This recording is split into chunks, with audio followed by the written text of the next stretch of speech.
شبے کا ازالہ، حضرت شبے کا ازالہ کچھ ایسا ہے کہ یہ میرے پاس آیا لکھا ہوا یہ ہے کہ ایک میڈیا اسکالر ہیں جاوید غامدی صاحب، ان کا کہنا یہ ہے کہ طریقت شریعت ہٹ کر ایک متوازی دین ہے، طریقت شریعت سے ہٹ کر ایک متوازی دین ہے، اس کا اسلام سے کوئی تعلق نہیں، اور یہ ولایت و معرفت کا جو تصور صوفیہ کے ہاں ہے کہ یہ لوگ اللہ کے دوست ہوتے ہیں، قرآن اس سے بالکل خالی ہے، نیز یہ غوث، ابدال، قطب، ان مناصب کا قرآن میں کوئی ذکر نہیں ہے، قرآن نے بس انبیاء، صدیقین، شہداء اور صالحین کے مراتب کا ذکر کیا ہے۔ آپ فرمائیے آپ کی کیا رائے ہے اس بارے میں؟ اچھا، عجیب۔ اللہ، تو غامدی صاحب تصوف اور سلوک، تزکیہ نفس پر بھی چڑھ دوڑے ہیں۔ جی عجیب ہے۔ اللہ اکبر، اللہ اکبر۔ بات وہی ہے، لا خیر فی من لا حاسد لہ، تو اس میں کوئی خیر نہیں جس کا کوئی حاسد نہ ہو۔ تو تزکیہ تصوف اصل میں قرآن سنت سے ماخوذ جو ہے وہ اصلاح باطن کا اتنا مضبوط اور اتنا زبردست میکانزم ہے کہ اس کی حاسد بھی خوب ہے، اسی درجے کی اس کی حاسد ہے۔ خاص طور پہ ایک طبقہ جو ہے وہ تو لٹھلے کے پیچھے پڑا رہتا ہے، شبہات اٹھاتا رہتا ہے، اعتراضات اٹھاتا رہتا ہے، آگے جی تزکیہ تصوف کہاں سے نکلا، تزکیہ تصوف جو ہے وہ جیسے ابھی غامدی صاحب نے بھی کہہ دیا، جیسے آپ نے نقل کیا کہ شریعت سے ہٹ کر جو ایک متوازی دین ہے طریقت، تو اس لیے یہ وہ اس طرح کی شبہات اٹھاتے رہتے ہیں، لیکن اس سے جو ہے وہ تصوف کے قد میں کمی نہیں ہوتی بلکہ اضافہ ہوتا ہے۔ تزکیہ تصوف کے قد میں اضافہ ہوتا ہے، اس کو اور زیادہ سربلندی ملتی ہے، کہ ظاہر ہے کہ علماء ربانیین اور محققین کو خوب جوابات دینے کا موقع ملتا ہے، تو پھر ماشاءاللہ علم و معرفت کی کتابیں مارکیٹ میں آتی ہیں، اور چنانچہ اب تک جو اس پر جو ہے جو قرآن سنت ماخوذ جو اصلاح باطن کا میکانزم، اس پر جو ہے سینکڑوں ہزاروں کتابیں لکھی جا چکی ہیں، اور پورے مدلل طریقے سے ہے جو علماء ربانیین نے اس پہ کلام کیا ہے، تو اس کے قد میں اضافہ ہوا۔ یہ ایسے ہی ہے جیسے چاند پر تھوکنے والا جو ہے اس کا تھوک اس کے اپنے چہرے پہ ہی گرتا ہے، اپنے منہ کی آلودہ کرتا ہے، چاند کے اوپر کوئی داغ نہیں پڑتا۔ تو وہی کچھ یہ غامدی صاحب نے کیا، پروفیسر غامدی صاحب نے کیا کہ تصوف سلوک کے اوپر انہوں نے یہ جو وہ کہتے ہیں نا کہ یہ ہتھوڑا مارا کہ یہ بالکل دین اسلام سے ہٹ کر متوازی ایک دین ہے، طریقت ہے، اور اسلام کے اندر اس کی کوئی گنجائش نہیں ہے۔ تو یہ جو انہوں نے بات کی ہے، تو بات ہوئی ہے کہ غامدی صاحب نے اپنے قد کو ہی چھوٹا کیا ہے، یہ بات کہہ کے ان کے قد میں کوئی اضافہ نہیں ہو بلکہ کمی ہوئی ہے، کیونکہ میں تو ذاتی طور پہ ان کی قدر کرتا ہوں کہ وہ صاحب مطالعہ شخصیت ہیں، اور خاص طور پہ ان کو تلاش حق ہے، حق کی تلاش ہے، اور خود کہتے ہیں کہ میں طالب علم ہوں، میں علم کی تلاش میں ہوں، اور میری ایک رائے ہوتی ہے، تو کوئی مجھے علم کی راہ دکھا دے تو میں اس کو ایکسیپٹ کرنے کو تیار ہوں۔ دیکھا یہ کیسی تلاشی حق ہے کہ حق ملتا ہے تو اس کو قبول نہیں کرتے، اور یہ کیسی طلب ہے کہ علم دیا جاتا تو لیتے نہیں ہیں، بلکہ اپنے موقع پر بزید رہتے ہیں، اور بعید از قیاس تعویلات کر کے قرآن و حدیث کے مفہوم کو بالکل ایسے باؤٹ آف دا وے لے چلے جاتے ہیں، بجائے اس کے جو اس کے معروف معنی ہے قرآن و سنت کے اور آثار صحابہ کے ذریعے سے جو معید ہے اس کی تائید کرنے کے بجائے اپنے دور از قیاس بات کو لے کے چلے جاتے ہیں۔ نتیجہ ہے کہ قرآن کی آیات کی اثر روح ختم ہو جاتی ہے۔ تو یہ تو تلاش حق نہیں ہے۔ تو غامدی صاحب سے میری یہی شکایت ہے کہ آپ تلاش حق میں ہیں تو پھر آپ ٹھنڈے دل سے سوچیں کہ یہ حق ہے تو پھر اس کو میں قبول کروں، اور خاص طور پہ تزکیہ اور تصوف پر ان کا یہ سوال و اعتراض یہ تو بالکل بے معنی ہے، بے معنی ہے، کیونکہ ویزکیہم نبی کریم صلی اللہ علیہ وسلم کے وظائف اربعہ میں سے ایک وظیفہ مستقل ویزکیہم ہے، کہ تزکیہ نفس کہتے ہی اسی کو ہیں کہ جناب وہ قلب و باطن کی اصلاح و ارشاد، اخلاق حسنہ انسان کے اندر پیدا کیے جائیں، اسی کا یہ میکانزم ہے کہ جو نبی کریم صلی اللہ علیہ وسلم کی ذمہ داری تھی، اور آپ نے صحابہ کرام رضوان اللہ علیہم اجمعین کے اندر یہ روح پھونکی، یتلو علیہم آیاتہ ویزکیہم ویعلمہم الکتاب والحکمہ۔ تو قرآن نے یہ چار تو وظائف بتائے آپ کے، یتلو علیہم آیاتہ یعنی قرآن کریم کا لہجہ اور تلفظ صحیح طریقے سے ادائیگی کرنا، اور اس کا جو وہ میکانزم جو ہے وہ امت کو آگے سکھانا، اور پھر یہ کہ یہ ویزکیم تزکیہ نفس کرنا، یعنی اس کے باطن کو پاک کو شفاف کر دینا، ٹھیک ہے، ہر طرح کی شرکیات سے، بدعات سے، معصیات سے، اور اخلاق حسنہ اس کے اندر پیدا ہو جائیں، کبر شرک ختم ہو جائے، اس کے اندر تواضع اور للہیت پیدا کر دی جائے۔ اسی طریقے سے وَيُعَلِّمُهُمُ الْكِتَابَ، تعلیم کتاب یعنی قرآن کریم کے معارف و مطالب یہ امت کے سامنے رکھے جائیں، والحکمہ، اور وے آف لائف یعنی سنت کی تعلیم جائے، حکمت و دانائی کی باتیں بتائی جائیں۔ تو چار ہی تو آپ کے وظیفے ہیں، تو آپ مستقل ویزکیم کا جو وظیفہ ہے اس کا انکار کر رہے ہیں، تو آپ تو خود قرآن دانی کا دعویٰ کرتے ہیں اور کھلے قرآن کا انکار کر رہے ہیں ویزکیم۔ اور ظاہر ہے کہ مجھے پتہ ہے ویزکیم کا معنی آؤٹ آف دا وے جا کے آپ نے کوئی نہ کوئی اس کا گھڑ لیا ہوگا کہ جی اس کا مطلب تو یہ ہے، اور پھر یہ دعویٰ کرنا یہ بہت بڑی زیادتی ہے کہ پورا قرآن اس سے خالی ہے۔ یہ غامدی صاحب کا جو سٹائل ہے، مجھے اس سے شکایت ہے۔ تو اس سے کیا ہوتا ہے کہ سننے والا جو سادہ لو مسلمان ہوتا ہے یا جو اس گہرائیوں سے واقف نہیں، وہ یہ سمجھتے ہیں واقعی قرآن اس سے خالی ہے۔ جو غامدی صاحب پر بیچارہ اعتماد کرتا وہ یہ سمجھتا ہوگا کہ واقعی قرآن پورا خالی اس سے، حالانکہ ان کو یہ نہیں دعویٰ کرنا چاہیے، یہ کہنا چاہیے میری ناقص علم کے مطابق، میری ناقص رائے کے مطابق قرآن اس سے خالی نظر آتا ہے۔ اور ہو سکتا ہے کہ اور اہل علم کے ہاں اس کی وجوہات اس اندر موجود ہوں، یا اور یہ اہل علم کی گہرائی اس تک پہنچ جائے، لیکن میری ناقص رائے کے مطابق جو ہے وہ یہ قرآن کے اندر ایسا کوئی ذکر نہیں ہے۔ یہ اضافہ کرنے کے بجائے وہ ایسا دعویٰ کرتے ہیں کہ سننے والا سمجھتا ہے کہ یار واقعی قرآن سے خالی ہے۔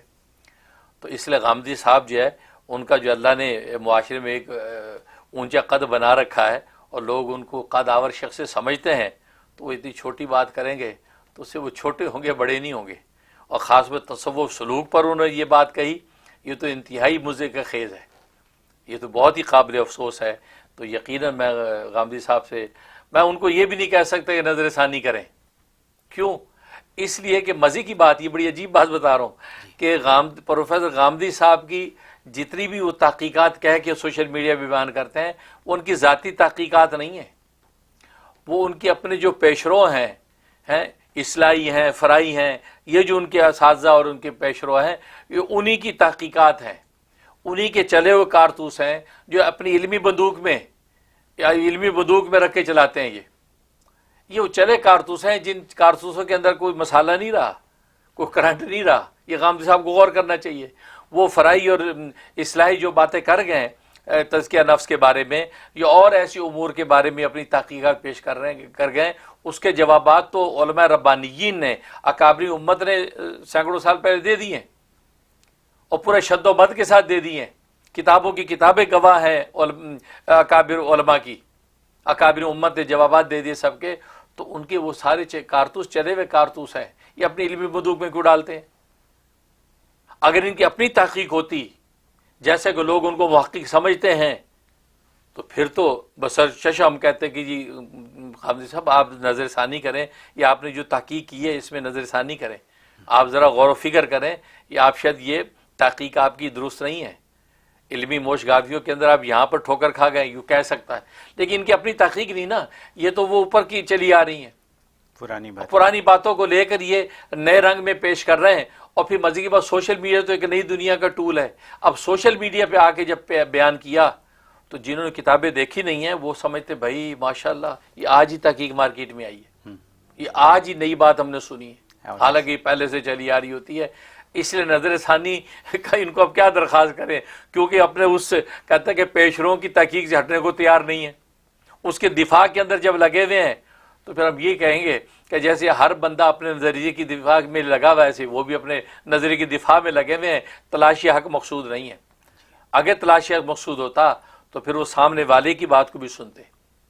اور یہ کہنا کہ ولایت و معرفت اولیاء اللہ کا جو تصور یہ تزکیہ نفس و تصور میں دیا جاتا ہے قرآن سے خالی ہے، اور قرآن نے جب وہ چار ہی طبقے ذکر کیے ہیں، نبیین، صدیقین، شہداء، صالحین، اس کے علاوہ کوئی درجہ بندی نہیں ہے، یہ کتب، یہ ابدال، یہ اوتاد جو آپ کہہ رہے ہیں کہ ان کا کوئی تصور نہیں، قرآن میں کہیں نہیں ہے۔ بھئی اگر کسی چیز کے ایکسیپٹیبل ہونے کے لیے یہ ضروری ہے کہ قرآن میں مینوان ہونا چاہیے، تو پھر قرآن میں تو بہت کچھ نہیں ہے۔ قرآن میں تو قرآن تو متکلمین کے ذکر سے خالی ہے، تو پھر آپ علم کلام کے ذریعے سے عقائد متعین کیوں کرتے ہیں؟ قرآن تو مفسرین کے ذکر سے بھی خالی ہے، تو پھر علم تفسیر و اصول تفسیر کو فالو کر کے آپ تفسیریں کیوں لکھتے ہیں؟ قرآن تو محدثین کے عنوان سے بھی خالی ہے، تو پھر آپ علم حدیث و اصول حدیث سے استفادہ کر کے صحیح اور ضعیف حدیثوں کے فیصلے کیوں کرتے ہیں؟ تو قرآن تو جو ہے وہ نحویین کے عنوان سے بھی خالی ہے، تو پھر آپ علم گرامر جو ہے علم النحو کو لے کر آپ قرآنی آیات کو حل کیوں کرتے اس کے معنی اور معارف کو؟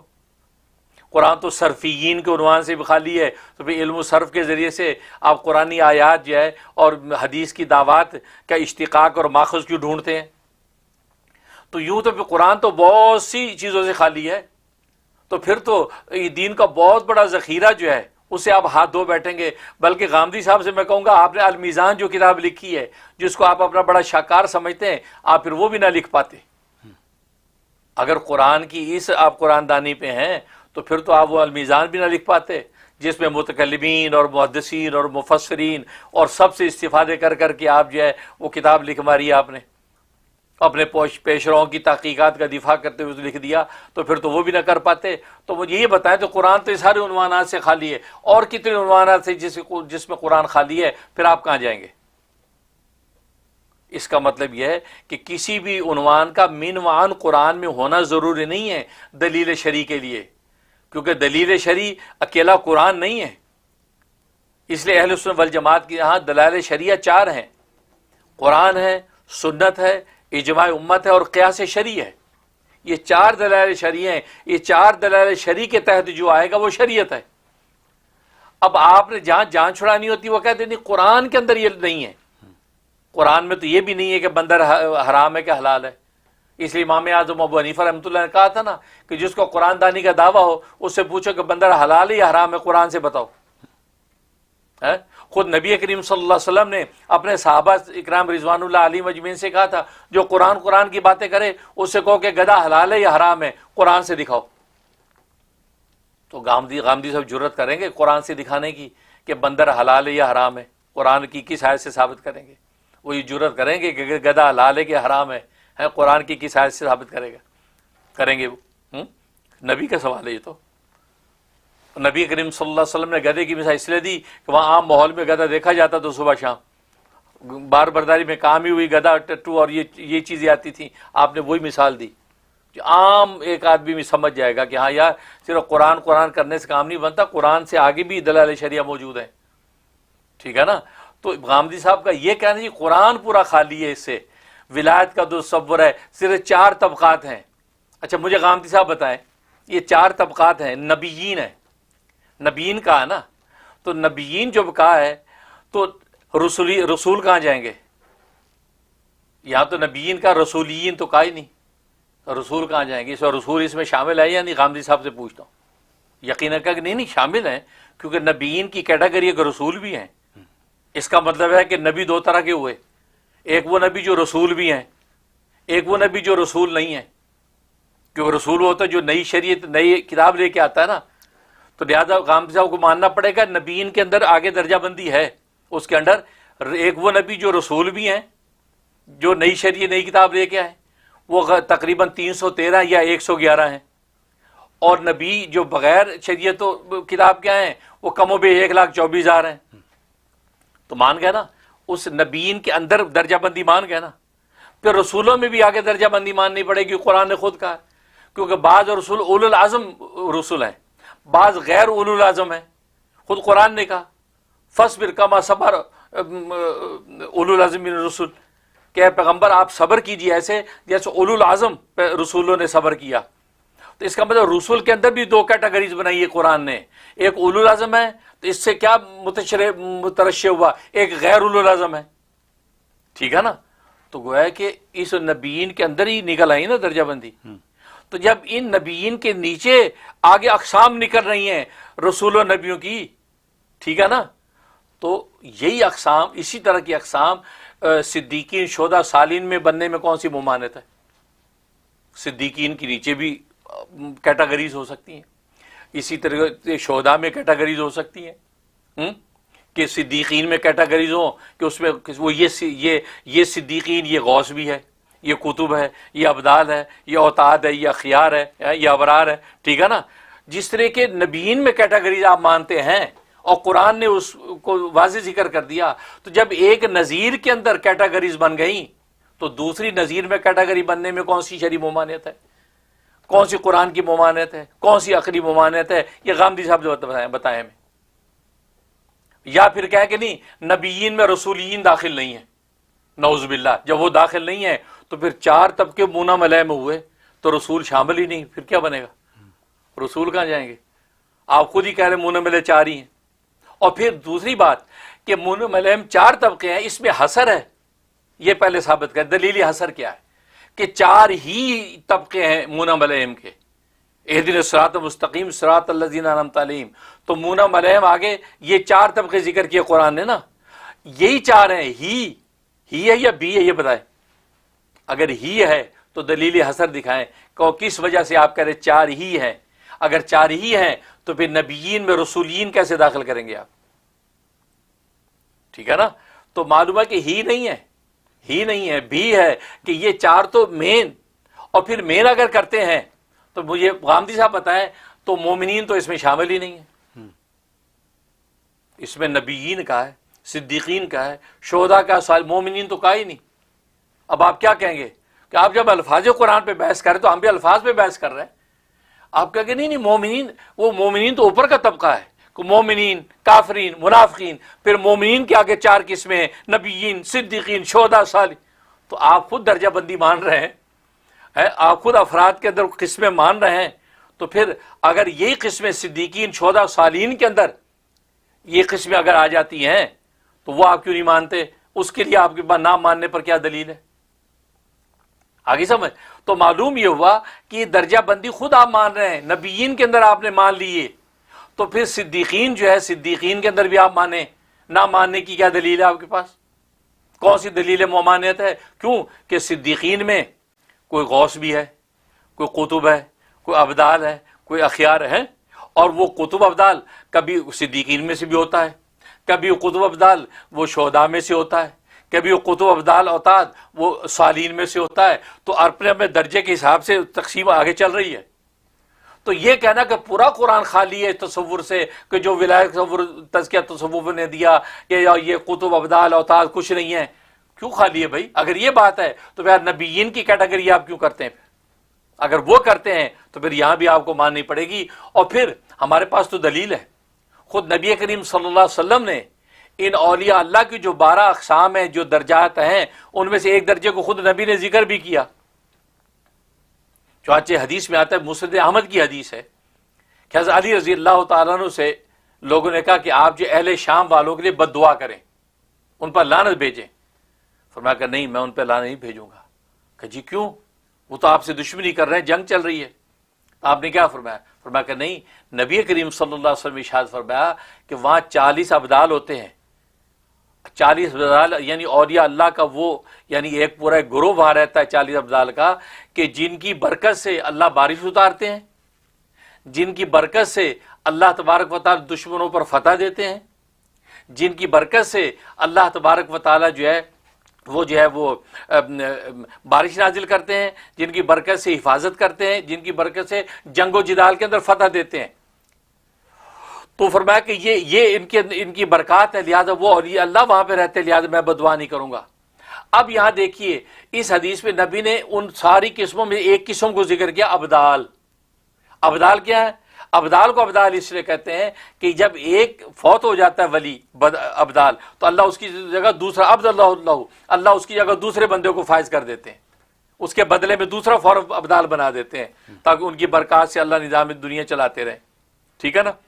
اب دیکھو نبی نے ان قسموں میں ایک قسم کو ذکر کر دیا نا، اس کا مطلب اور قسمیں بھی ہیں جن کا ذکر نہیں کیا.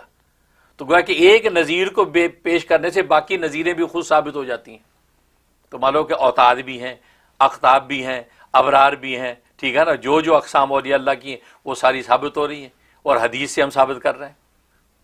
اس لیے ان کا یہ کہنا کہ یہ ابدال کتب وغیرہ جو قرآن میں کہیں نہیں. قرآن میں اگر یہ سیدھا عنوان قرآن میں ڈھونڈیں گے تو بہت سے عنوانات آپ کو نہیں ملیں گے پھر تو. لہذا آپ کا یہ کہنا اور پھر قرآن دانی کا آپ کو دعویٰ ہے تو پھر تو آپ کو ماننا چاہیے. اور پھر یہ کہتے ہیں الا ان اولیاء اللہ لا خوف علیہم۔ اب مزے کی بات ہے، مجھے اس پر تعجب ہوتا ہے کہ جن کا صراحتاً ذکر قرآن میں نہیں ہے ان کو تو مانتے ہیں، یہ متکلمین کو بھی، محدثین کو بھی، مفسرین کو بھی، نحویین کو بھی، صرفیین کو بھی، سب کو مانتے ہیں جن کا صراحت قرآن میں ذکر نہیں ہے، اور جن کا صراحت قرآن میں ذکر ان کو مانتے نہیں ہیں۔ الا ان اولیاء اللہ، اولیاء اللہ کا لفظ صاف صاف قرآن میں آ رہا ہے، تو جن کا ذکر قرآن میں ان کو مانتے نہیں، جن کا ذکر ان کو مان رہے ہیں، یہ کیسی منطق ہے بھائی؟ اور اگر مانتے تو اس کی تعویل کرتے ہیں، یہ الا ان اولیاء اللہ سے مراد وہ نہیں ہے جو تصوف سلوک میں بنا دیا گیا ہے کہ اللہ کے دوست، کہتا ولی کا ماں تو کارساز بھی آتا ہے، اللہ کا وصف بھی ولی ہے، اللہ ولی الذین آمنوا، اللہ کارساز ہے، اللہ کارساز ہے اپنے ایمان والوں کا، تو لہٰذا یہ اس معنی میں ہے۔ تو اگر یہ بات ہے تو اللہ اولیاء اللہ کا معنی آپ کارساز کر کے دکھائیں کہ اللہ کا کارساز ہے یہ اولیاء، اللہ کے کار، تو اللہ کا کوئی کارساز ہو سکتا ہے؟ بالکل نہیں۔ جب وہ معنی ہو ہی نہیں سکتا تو پھر ولی کا معنی دوست ہی تو ہوگا۔ الا ان اولیاء اللہ، اللہ کے دوست جو ہیں یہ وہ کون ہے کہ لا خوف علیہم ولا هم یحزنون، نہ ان پر کوئی خوف ہوگا نہ وہ غمزدہ ہوں گے، ٹھیک ہے نا؟ تو اگر یہ اولیاء اللہ کا معنی دوست نہیں ہے تو پھر اولیاء اللہ کا معنی پھر آپ کارساز کر کے دکھائیں، وہ تو کھلا شرک ہو جائے گا۔ تو اس کا مطلب آپ کو ماننا پڑے گا کہ یہ اولیاء اللہ کا ترجمہ دوست ہے، اور یہ دوست وہ ہیں کہ ظاہر ہے کہ اللہ کی عبادت اطاعت کرتے کرتے کرتے، جیسے دنیا میں کوئی کسی کا دوست ہوتا ہے تو ریلیشنز ایسے ہوتے ہیں کہ دوستی ہو جاتی ہے نا، تو انہوں نے ریلیشن اپنے مالک سے ایسا رکھا کہ اس کے دوست ہو گئے، اور اس دوستی کے نتیجے میں کوئی قطبیت کے مقام پر ہے، کوئی جب ابدالیت کے مقام پہ، کوئی غوثیت کے مقام پہ ہے، کوئی ابرار ہے، کوئی اخیار ہے، کوئی اوتاد ہے، تو سارے مناسب تقسیم ہوتے ہیں نا۔ پھر جیسے دنیا میں بھی دوستوں کے اپنے اپنے لیول ہوتے ہیں، یہ ہمارا فاسٹ فرینڈ ہے، یہ ہمارا جگری دوست ہے، ہمارا قلبی دوست ہے، یہ ہمارا روٹی بوٹی کا دوست ہے دوست، تو اس کا مطلب ہے کہ یہ یہاں بھی آپ کو دوستی کا اقسام ماننی چاہیے، نیچرل بات ہے، ٹھیک ہے نا؟ پھر کہنا کہ جی اللہ ان اولیاء اللہ لا خوف، یہ آخرت کے بارے میں ہے کہ آخرت میں ان پہ کوئی خوف نہیں ہوگا، غم زدہ نہیں ہوگے۔ اگر یہ بات اسی آیت میں آگے اللہ کہہ رہا ہے لہم البشریٰ، ان اولیاء اللہ کے بارے میں کہ لہم البشریٰ فی الحیات الدنیا وفی الآخرہ، تو دنیا میں بشرا کیا ہے پھر ان کے لیے؟ اس کا مطلب ہے کہ اللہ جس انداز سے چیزیں پیش کر رہا ہے کہ ان پہ خوف نہیں ہے، ان پہ غم زدہ نہیں ہوں گے ہیں، اور یہ تقوی والے ہیں، اور کیا ہے لہم البشریٰ فی الحیات الدنیا، تو حیات الدنیا میں بشرا پھر کیا ہے؟ یہ تو دنیا کی آیت قرآن نے صاف ذکر کر دی ہے، تو ان کو دنیا کے اندر بھی بشارتے ہیں، وہ کیا ہیں پھر؟ غامدی صاحب بتائیں اگر ان کو آخرت میں لے جا رہے ہیں۔ اور پھر ایک اور چلتا ہوا سوال کروں، اولیاء اللہ لفظ کہا ہے اللہ نے، انبیاء اللہ تو نہیں کہا نا، تو اس کا مطلب انبیاء اللہ لا خوف علیہم ولا هم یحزنون تو نہیں کہا اللہ نے۔ اس کا کیا جواب دیں گے غامدی صاحب کہ انبیاء اللہ کو آخرت میں خوف اور غم ہوگا کہ نہیں ہوگا؟ نص میں تو اولیاء اللہ کا ذکر ہے، انبیاء اللہ کا تو نہیں ہے، کیا انبیاء کو خوف ہوگا آخرت میں؟ اس کی نص دکھائیں۔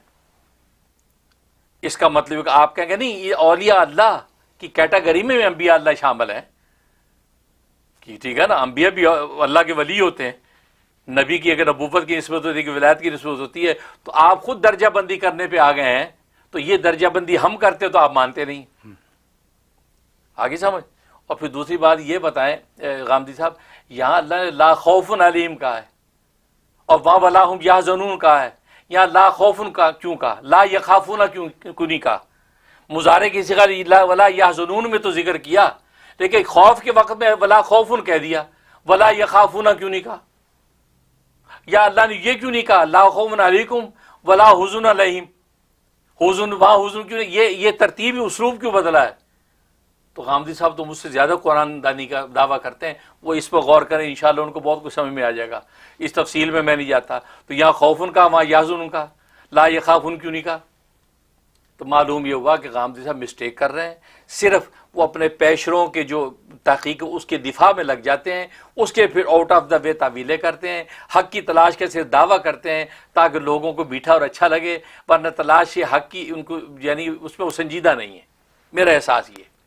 اس لیے ان سے درخواست یہ ہے کہ تزکیہ اور تصوف کا انکار کرنا یہ تو نص قرآنی کا انکار کرنا ہے، کیونکہ سورۃ ممتحنہ میں تو صاف بیعت طریقت ہی کا ذکر ہے، وہ نہ بیت جہاد ہے، نہ بیت القتال ہے، نہ جو ہے وہ بیت توبہ بیت اسلام ہے، وہ ہے سیدھی سیدھی بیت، وہ بیت طریقت ہے، بیت توبہ ہے، وہ بیت احسان ہے جو قرآن میں ذکر کی. اور صحیح بخاری شریف کے اندر عبادت بن صامت رضی اللہ تعالیٰ نے جو بیت ذکر کی وہ بیت طریقت بیت توبہ ہی ہے. تو غامدی صاحب اتنی نصوص قطعیہ جو ثابت ہے، جو بیت ارشاد، جو وہ سلوک اور وہ یزکیم کی آیت، اس کا انکار کر کے جو ہے کسی خطرناک گھاٹی کے اندر قدم رکھ رہے ہیں. میں کوئی فتویٰ نہیں لگاتا، لیکن خطرناک گھاٹی میں قدم رکھنے لگا ان کو اس سے لوٹ آنا چاہیے اور سنجیدگی سوچنا چاہیے کہ نہیں بھائی، یہ تصوف سلوک جو ہے یہ شریعت اور اسلام سے ہٹ کے کوئی متوازی دین نہیں ہے، یہ اسی کی حقیقت ہے دین اسلام کی. گویا کہ شریعت کیا ہے دین اسلام میں؟ وہ راستہ ہے جس کے اوپر چلنا ہے، اور طریقت کیا؟ اس راستے میں چلنے کی ہمت ہے. بس یہ دونوں یوں لازم ملزوم ہے. جیسے ہمت اور راستہ دونوں ہوں تو منزل ملتی ہے، راستہ ہو ہمت نہ ہو منزل نہیں ملتی، ہمت اور راستہ نہ ہو تو منزل نہیں ملتی، دونوں نہ ہو تو منزل نہیں ملتی، دونوں ہو تو منزل ملتی ہے. یہی ہم کہنا چاہتے ہیں کہ شریعت راستہ ہے جس کے اوپر چل کے منزل پہ پہنچنا ہے، اور منزل محمدی ہے، اور طریقت چلنے کی ہمت ہے. جب تعلق مع اللہ اور معرفت الہی حاصل ہو جاتی ہے تو پھر راتوں کی اندھیروں میں سردی اور ٹھنڈ کے اندر اٹھنا آسان ہو جاتا ہے. وہ محبتیں اور معرفت اٹھا دیتی ہیں اس کو، انسان کو. بس یہی ہم کہتے ہیں کہ طریقت چلنے کی وہ ہمت ہے جس کے ذریعے شریعت پہ چل کے انسان منزل پہ پہنچتا ہے. اور باقی یہ کہوں کہ ان کو دھوکہ کہاں سے لگا؟ دھوکہ صرف یہاں سے لگا کہ انہوں نے غیر اسلامی تصوف دیکھ کے اسلامی تصوف پہ اعتراض کیا ہے. کیونکہ ظاہر ہے کہ جس طرح ہر چیز کے اندر مارکیٹ میں ڈپلیکیٹ ہے، ڈاکٹروں میں بھی جعلی ڈاکٹر موجود ہیں، تو اسی طریقے سے ظاہر ہے کہ اس صوفیت کے میدان میں بھی جعلی لوگ آئیں گے. اور جعلی کہتے ہیں نا، ڈپلیکیٹ اسی کی ہوتی ہے جس کی جینون ہوتی ہے. اب اگر چند جعلی پیر آپ کو اگر ٹکرا گئے ہیں اور اس کی وجہ سے آپ اصلی پیروں پہ اعتراض کر رہی ہے، آپ کی بے وقوفی ہے، یہ بات ہے، تو پھر آپ جعلی ڈاکٹروں کی وجہ سے اصلی ڈاکٹروں کو بھی چھوڑ دینا. وہاں تو آپ ڈفریشیٹ کرتے ہیں، نہیں یہ جعلی ڈاکٹر یہ اصلی ڈاکٹر ہے. تو بالکل اسی طریقے سے اس کے اندر بھی اگر کوئی جعلی پیروں نے آپ کو نقصان پہنچا دیا یا دنیا پرستی میں مبتلا ہو گئے، تو اس سے آپ اصل تصوف جو قرآن کی روح ہے اس کا انکار کر کے اپنے دین و ایمان خراب نہ کریں. آپ ڈپلیکیٹ کو دیکھ کے جینون کا انکار نہ کریں، بلکہ ڈپلیکیٹ ہوتی ہے اسی کی جس کی جینون ہوتی ہے. ایسا ہی ہے. تو معلوم ہے کہ اگر جعلی پیر آپ کو ٹکرا گئے ہیں نشے میں دھت بھنگ پینے والے، اب آپ کہا کہ یار یہ تو وہ بھنگ پی رہی نہیں، اس کا مطلب ہے کہ وہ جعلی ہیں. آپ اس کا جینون ڈھونڈے اصلی، اور اصلی وہی ہیں جو قرآن سنت کو لے کے چل رہے ہیں، اور وہ بہتر طریقہ جو نبی کریم صلی اللہ علیہ وسلم نے صحابوں کو دی. یہاں تک کہ سیاستہ کی حدیث ہے، نبی نے خود صحابہ سے کہا کہ کیا ہو گیا تمہیں، تم لوگ میرے ہاتھ پہ بیعت کیوں نہیں کرتے؟ تو صحابہ حیران کہ یا رسول اللہ ہم نے تو آپ کے ہاتھ پہ بیعت کی ہے. کہا آگے ہاتھ بڑھاؤ، ہم نے ہاتھ بڑھا دیے. تو صحابہ نے کہا کہ ہم نے کہا یا رسول اللہ کس بات پہ بیعت کریں؟ کہا کہ بیعت کرو اس بات پہ کہ شرک نہیں کریں گے، زنا نہیں کریں گے، چوری نہیں کریں گے، کسی سے سوال نہیں کریں گے. یہ ساری بیعت کے الفاظ جو مشائخ سلسلہ خانقاہوں میں لیتے ہیں، نبی نے وہ سارے الفاظ دہروائے. تو اس لیے تو ہم کہتے ہیں یہ مشائخ سلسلہ وہ یزکیم کا جو آپ کی شان تھی اس کے وارثین ہے، یہ جو یہ مشائخ سلسلہ لے کے چل رہے ہیں تزکیہ نفس. اور نبی نے خود ترغیب دی صحابوں کو میرے ہاتھ پہ بیعت کرو، یعنی بیعت طریقت آپ نے کہہ کے کروائی. اور وہ بیعت اسلام نہیں ہے کہ وہ صحابہ آلریڈی مسلمان ہیں، ٹھیک ہے نا. اور بیعت قتال بھی نہیں ہے، یعنی بیعت جہاد بھی نہیں، کیونکہ جہاد کا کوئی عنوان ہی نہیں ہے. صرف وہی عنوان ہے جس میں معصیت و گناہ یعنی نیک اعمال کی پابندی کریں گے اور معاصی سے بچیں گے، اس کا عہد لیا گیا. اور یہی حقیقت ہے بیعت طریقت کی. اور یہ حقیقت جو ہے سورہ ممتحنہ میں قرآن کے اندر موجود ہے، جب اللہ تبارک و تعالیٰ نے نبی کو حکم دیا کہ ان عورتوں کو بیعت کرے. تو غامدی صاحب کیسے اس بیعت ارشاد کا انکار کر سکتے ہیں جس کو بیعت طریقت کہتے ہیں؟ اس کا مطلب یہ صرف یہ پرانے جو اپنے پیشروؤں کے نظریے کا دفاع کر رہے ہیں، اس لیے اپنی ذاتی تحقیق کو سامنے نہیں لا رہے. اگر یہ ذاتی تحقیق لے کے آتے تو انشاءاللہ یہ تلاش حق کی نیت کی وجہ سے ان کو حق مل جاتا. ہم بھی دعا کرتے کہ اللہ تبارک و تعالیٰ ان کو رائے حق نصیب فرما دے. آمین یا رب العالمین. آمین. حضرت میں جو بات سمجھ گیا ہوں ابھی وہ یہ کہ آپ نے نہ صرف ان کے اس شبے کے ازالے میں پورا جواب دے دیا، بلکہ آپ نے ان کے فیوچر سوالات کا بھی جواب دے دیا. کیونکہ بہت سے لوگ ایسے ہیں جو کہ فیوچر میں یہ سوال کر لیں گے، وہ سوال کر لیں گے، جو آپ نے آلریڈی ٹچ کر دیے ہیں، جن کے جوابات دے دیے آپ نے. تو یہ جو کلیریفیکیشن ہے یہ ٹوٹل کلیریفیکیشن ہے، not part clarification. It's full clarification of this subject.